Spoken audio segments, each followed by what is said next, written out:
Good morning to all. இன்றைக்கி என்ன பார்க்க போகிறோம் அப்படின்னா யூரின் கம்ப்ளீட் அனாலிசிஸ். அதை வந்து ஸ்ட்ரிப் மெத்தட், அதாவது ஸ்ட்ரிப் ஆட்டோமேட்டட் மெத்தடில் வந்து பார்க்க போகிறோம்.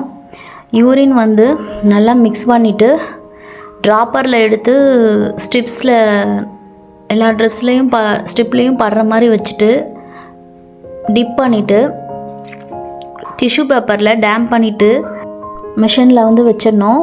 இதோட ரீடிங் டைம் வந்து 1 minute. 1 minute அப்புறம் ரிப்போர்ட் வந்துடும். அதுலேயே ரீடிங் பேப்பர் வந்துடும். அதில் எடுத்துகிட்டு நம்ம வந்து ரிசல்ட் எழுதிக்க வேண்டியது தான். இந்த ஸ்ட்ரிப் மெத்தடில் ஏதாவது அப்நார்மலிட்டிஸ் வந்துச்சு ஏதாவது பாராமீட்டரில் அப்படின்னா அதை நம்ம மேனுவலாக ரீசெக் பண்ணிட்டு தான் யூரின் ரிப்போர்ட் வந்து கொடுக்கணும். இந்த ஸ்ட்ரிப்பில் என்னென்ன பாராமீட்டர் வரும்னா bilirubin, nitrates, ketones, pus cells, RBCs, urobilinogen, specific gravity, அப்புறம் பிஹெச், இந்த ரிப்போர்ட்ஸ்லாம் வந்துடும். நம்ம வந்து இதை ஸ்ட்ரிப்பில் பார்த்துட்டு டெபாசிட்ஸ் வந்து நம்ம மேனுவலாக தான் போட்டு பார்த்து கொடுக்கணும்.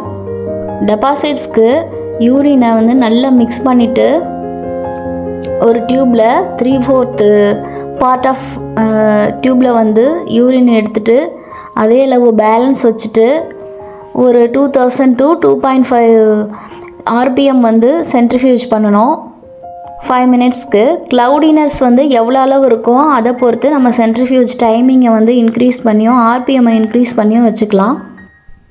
சென்ட்ரிஃபியூஜ் முடிஞ்சதுக்கப்புறம் டைமிங் முடிஞ்சதுக்கப்புறம் டியூப்பை வந்து வெளியே எடுக்கிறோம். எடுத்துட்டு மேலே இருக்கிற சூப்பர் நெட்டனை வந்து டிஸ்கார்ட் பண்ணிடுறோம். அதாவது மேலே இருக்கிற அந்த சூப்பர் நெட்டன்ட்டை டிஸ்கார்ட் பண்ணிவிட்டு கீழே டெபாசிட்ஸ் இருக்கும். அது வந்து க்ளவுடினஸ்லாம் வந்து கீழே வந்து கிராவிட்டியை பொறுத்து செட்டில் ஆகிருக்கும். அதாவது கிராவிட்டி பொறுத்து செட்டில் ஆகிருக்குன்னா ஹை மாலிகுலர் வெயிட் உள்ள திங்ஸ் எல்லாம் வந்து கீழே செட்டில் ஆகிரும். பாக்டீரியா, பஸ்ஸல்ஸ், எபிதீலியல் செல்ஸ், இந்த மாதிரி ஏதாவது இருந்துச்சுன்னா சம்திங் இருந்ததுன்னா இது வந்து கீழே டெபாசிட்டில் செட்டில் ஆகிடும்.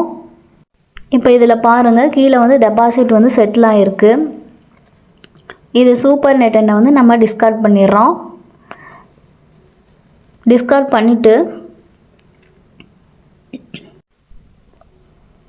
பண்ணிவிட்டு ஒரு ஸ்லைடு எடுத்து அதில் அந்த ட்ராப்ஸ் வந்து ஒரு ட்ராப் வந்து டெபாசிட் அந்த க்ளவுடினஸாக இருக்குது இல்லைங்களா, அந்த டெபாசிட்டை வந்து ஒரு ட்ராப் வச்சு ஒரு கவர் ஸ்லிப் வச்சு கவர் பண்ணிவிட்டு மைக்ரோஸ்கோப்பில் பார்க்குறோம், அனலைஸ் பண்ணுறோம். இந்த டெபாசிட்ஸில் நம்ம என்னென்ன பார்க்குறோன்னு சொல்லிவிட்டு நெக்ஸ்ட் வீடியோவில் பார்க்கலாம். தேங்க்யூ.